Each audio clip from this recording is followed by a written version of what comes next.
Good afternoon and welcome back to the iCare Group Australia Ipswich Jets after the 80. We're back in the studio, Blakey. We're back. Yeah. We've been a bit of a hiatus. Yeah. Not matching up our schedules, so we've got it back on track. We're back on deck. You did a great job. Holding the fort. Yeah, you did a great job, mate. Holding the fort. Well, we've got a little bit to touch on. I guess we'll kick off. Let's kick off at the top with our Host Plus Cup boys. Very disappointing result. Somewhat disappointing performance, I guess, as well. You know, up in Dayboro we went to. Yeah, it was our home game. Mighty Cowboys. Did you catch that? You catch that game on the box? Yeah. It was interesting backdrop actually. On shout out to Q Plus there with all the farms in the background. It was unreal. Yeah, mate. It was actually really nice. It was a really nice venue, and the club were brilliant who hosted us. They We ran a little bit of a clinic before, and the people were just they're so nice out there. I felt like I was a million miles away. Yep. But only sort of 45, 50 minutes up the road. Yep. That was unreal. But what did you think of the game? Give us a little. The ball. The ball seemed to bounce the Clydesdales way every time. Shout out to Chris Woodbridge, 5 try assists. Played a fair few games of footy with Woody. Watched him do a fair bit of that out at Dalby.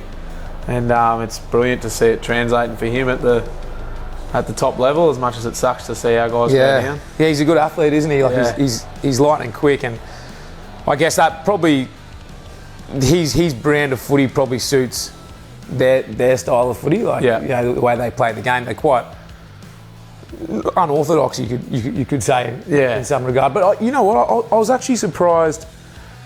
They actually played quite structured on the weekend. They had a fair bit of structure and shape about them. Yeah. And obviously, I'm pretty sure they scored 5 tries from kicks. Yes, yeah, they did. 5 tries all off the bird of Woody. It might appear unstructured because it is different, but when you watch it and you sit there and watch it for the 80 minutes, you start to see patterns emerge, and there's obviously a lot of thought and a lot of work that goes into it. And I guess they're 11, 12 rounds now into the competition. They're probably starting to work their football out, and they've had a couple of wins in the last 3 weeks, and get a bit see if they can kick on from here. Get a bit of confidence. They got some, mate. They had some great performers. I mean, Matt Purcell still knows how to get himself around a footy field. Yep. He done a brilliant job, just sort of picking our ruck off a little bit and made us pay for it there. I think he scored 2 tries himself. I think Woody crossed twice as well. Once. He got the one, yeah. Toledo got a couple out there. Toledo got a couple, yeah. So Denzel Burns, I think, was the other try scorer. It was a disappointing 38 points. I mean, the result aside, that's you'd probably suggest that's the most disappointing part, is leaking. Yeah. 38 points, and I think at half time we went in at 18-0. So it was somewhat panic stations. I think with all due respect to the Clydesdales, obviously coming to the game, we're sitting third, they're sitting in last place. They've actually jumped North Devils now after that result, but it goes to show at this level of competition, if you turn the ball over, as cheaply as possibly what we did in the first half, any team will beat you on their day. It's definitely a closely fought competition at this level, and we gave them a sniff and they ran with it, Especially with how many infringements you can get. If you're giving the ball away, a team you can be starved of the ball for 5-10 minutes. Yeah. If they get in a cycle. Yep. So that seemed to be what happened to us on the weekend. I think the first 3 sets we didn't complete, and then we're on the back foot, and then when they start getting that momentum, the ball bounces their way. Yep. And they did it well. Yeah, they did it well. And they've actually had some really close results during the season as well. They've been unlucky a few times. They got ran down late from Sunny Coast, but really, really well performed from them. So, what about us? Where do we go to from here? We go into the bye. I mean, watching the game, I thought there was just a couple of times where potentially we're going lateral when we should have went forward, and it's fell into a few lapses of that sort of stuff. And did you have any thoughts on the game? Yeah, I thought it was just possession was one. We didn't. You need to have the ball in your hand to score tries. So that didn't do us any favours. And then we probably were panicking a little bit. Yeah, like we scoreboard. Yeah, we probably felt that pressure, and that, I reckon that was a result of. That's why we're playing so sideways. We thought, well, you have to chase this game, playing these set plays all the time. Whereas we had time, like when there was just after half time, it was one of the first sets after half time, Ruben Moyle spills the ball over the try line. Yeah, it was. I mean, and not hammering down on Ruben Moyle. It was just a big moment in the context of the game. I felt like when you watched it in the start of the second half, I think Kobe Toraro, Dina and Mbye, they were really going forward, playing, probably get on the back of what they were doing. Yeah. They probably sort of showed the blueprint there, but as you said, a couple tries through misfortune got left on the table, and I felt like as you kicked into that back part of the game, a few of the decisions we made probably reflected a bit of that frustration. A couple early kicks and things like that didn't pan out, and most important thing, I guess, is you take those lessons away and really keep them locked away for next time you're in that situation to, hey, just be patient, because the points come in a flurry these days. So you could be 3 tries down and 20 minutes to go. There's no need to panic. You just need to stay the course, and once the door opens, they tend to come in bunches. So, I mean, it could well be a really timely buy for us. Like, we're obviously going into this week with no game, off the back of a disappointing performance. It gives us another 2 sessions, potentially 3 under our belt, like in preparation for the Blackhawks up there. So that's always a tough road trip. And Townsville seem to have found a little bit of form. Like they're competing really well. Townsville. So, I mean, and obviously on the road's always going to be just that little bit more difficult. So we've done a fair bit of travel too. So I mean, that does take a bit out of you, but also I think, hopefully in our advantage there, having a few trips away, you start to learn about what works for you. So I think the coaching staff will be, I guess, well prepared for what will go into that trip, and it's obviously a big game. You don't want to go back-to-back losses now. You really want to cement that top 4 spot. So have a week off and get into it.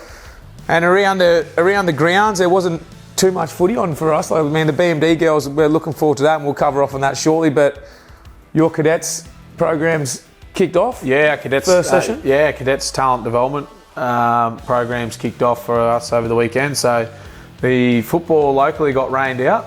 So we still managed to get them out on the field there at University South Queensland. There, the Ipswich campus. So had 198 players with their parents rock up. We put them through an information session on where their pathway is into the Ipswich Jets, all the way from 13s and 15s age groups, like, where they get involved, where they're sitting right now, I guess the steps that they'll take over the next few years to hopefully play Cyril Connell, Harvey Norman, Mal Meninga for our club.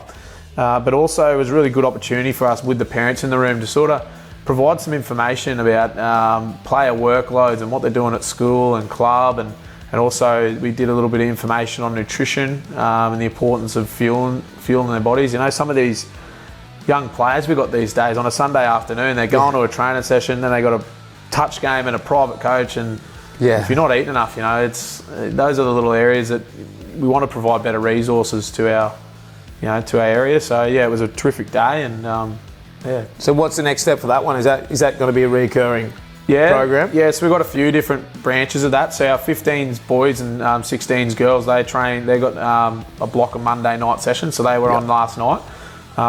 You'd be surprised, mate. You'll have to come down. I think I was looking up to a couple of 15-year-olds wondering how are humans getting this big? I just can't remember people being that big when I was 15. Yeah.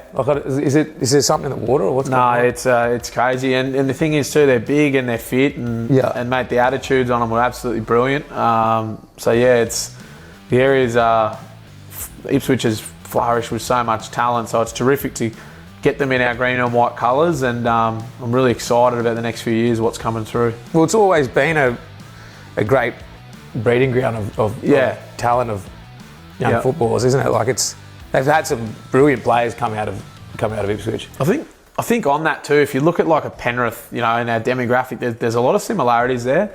And you're always going to get your Ezra Mams and your Thomas McKayleys coming through. They're very special players, but I think what our job is, and it's incumbent upon us as a club, is to build this pathway in a way that sometimes that talent underneath has that opportunity to develop as well, because there's a lot of diamonds in the rough out here. Yeah. If we can get the right opportunity to them and provide them and their families with the right guidance and support, then I think we're on the precipice of kicking into something special. Nice. That's good.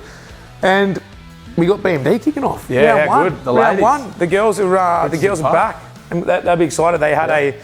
They went down to the Titans, obviously, with our affiliation with the Gold Coast. They were kind enough to host our BMD girls down there for a training session on Saturday. So I'm sure the girls would have got a lot out of that. They got to rub shoulders with, some really experienced girls like who've played at that level where our girls probably want to be or potentially are striving for. So no doubt they would have got a great experience out of that. And great to see too that connection in the female pathway as well here at the Jets. I know our Host Boss Cup had a bit of a public sort of run at the reserve before it got shut off. So it's great to see the same thing happening in BMD and NRLW. No, absolutely. So they'll be looking forward to that. They're playing the Cutters.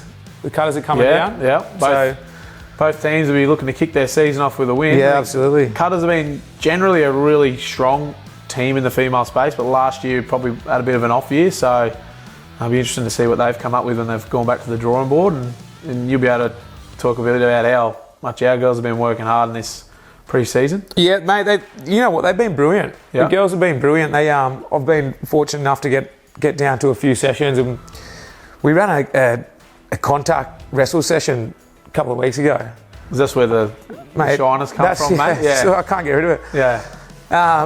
Mate, I was getting woman handled by a few of them. Like, just you're not disrespect it, but you're not in those situations that often. You're wrestling them, and they're competing hard, and so it's really good, and hopefully that transfers out to their game and the way they play. So I think the last time they came across each other, the Jets and the Cutters, they had a 24-all draw. Yes, yep. So it would be... it was a crucial day, that one. And it'll be interesting. Both teams are probably...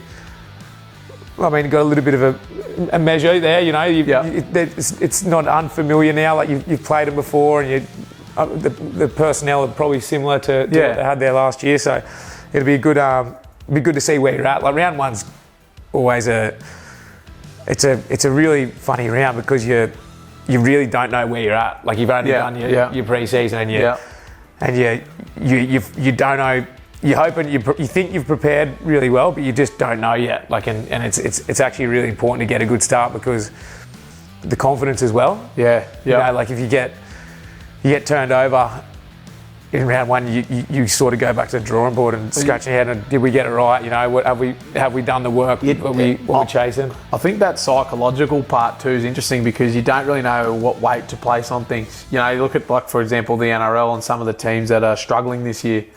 And you look at some of the results early, like, I can't believe this team lost to this team, and then you get to round 10, 12, and they're not exactly placed where you had them. So you don't really know. Like you could be playing round one, beat Mackay, and they're one of the heavy hitters, or it's interesting to see what that'll psychologically do to get that win straight off the bat.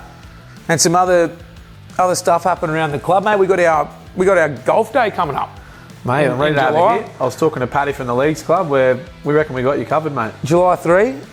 I think, you know what, I'm pretty sure it lines up where we have to travel. Yeah. So you're going to miss that game, are you? Or? Well, golf's pretty important, so... It's very important. I'll have to have a chat with the boss about what we prioritise there. Yeah. My commitment to the club and the golf, or from playing that weekend, so we'll have to wait and see. But that's it, that's a wrap. Yeah. Thanks for tuning in.